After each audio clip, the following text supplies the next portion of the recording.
The U.S. Navy is on the brink of inking one of the largest contracts in its history for a new submarine attack force. If you are the head of the U.S. Navy and planning for the force's future, what will you depend on, and, more importantly, spend Pentagon funds on, in the contestable South China Sea? Do you go with first strike submarines? Should they launch strikes, they would be counter-detected and harassed for days afterward. Or would you rather place your bets on protected surface vessels, manned or unmanned, to reload and keep firing hypersonic missiles until they themselves are destroyed? According to Defense News, the U.S. Navy is on the brink of inking one of the largest contracts in its history with General Dynamics Electric Boat and the firm's partner shipyard Huntington Ingalls Industries. Newport News, that will make the new generation of submarines a major force in strike warfare.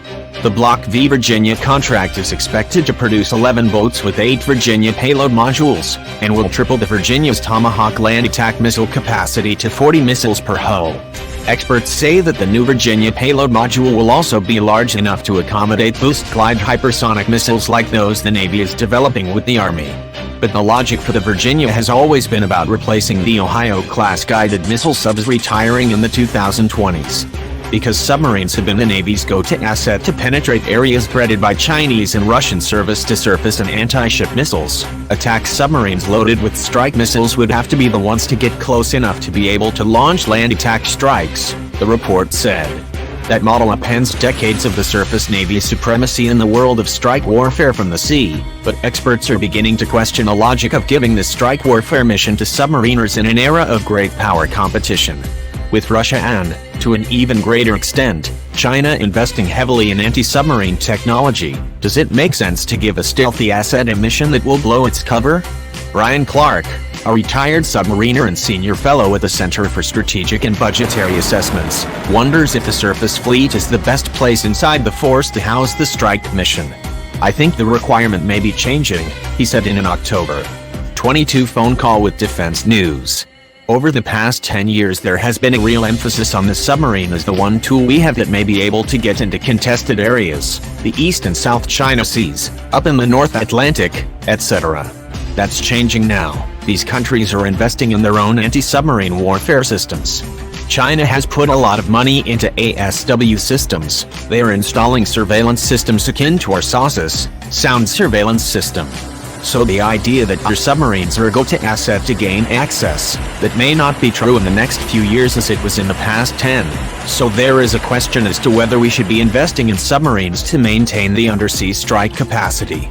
The issue is not just that submarines run the risk of being detected, which is an ever-present risk anytime a submarine leaves the pier, but that it won't be able to create the volume of fires that the surface fleet could, especially with new concepts and developments such as a large unmanned surface vessel that could act as a kind of arsenal ship.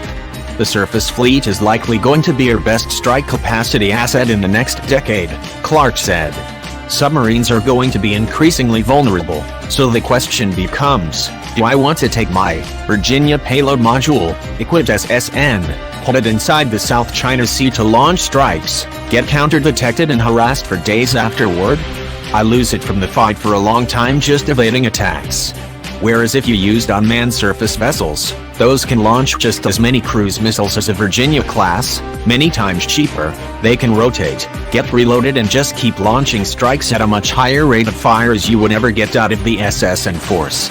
Jerry Hendricks, a retired naval flight officer and analyst with the Telemus Group, agreed that the surface fleet is likely going to be the place to house a strike capability, especially in the era of mass hypersonic fires, because of the cost it would impose on the U.S. to try to match Chinese capabilities on subs, the report said. I think there is a powerful argument to distribute these weapons across the surface force, Hendricks said. If you can create a strike weapon that allows the surface force to stand outside of DF-21 and DF-26 range and shoot three-pointers from outside, then yes. To create mass and volume in the submerged force is 2 to 3 times as expensive as it is to create that volume from the surface force.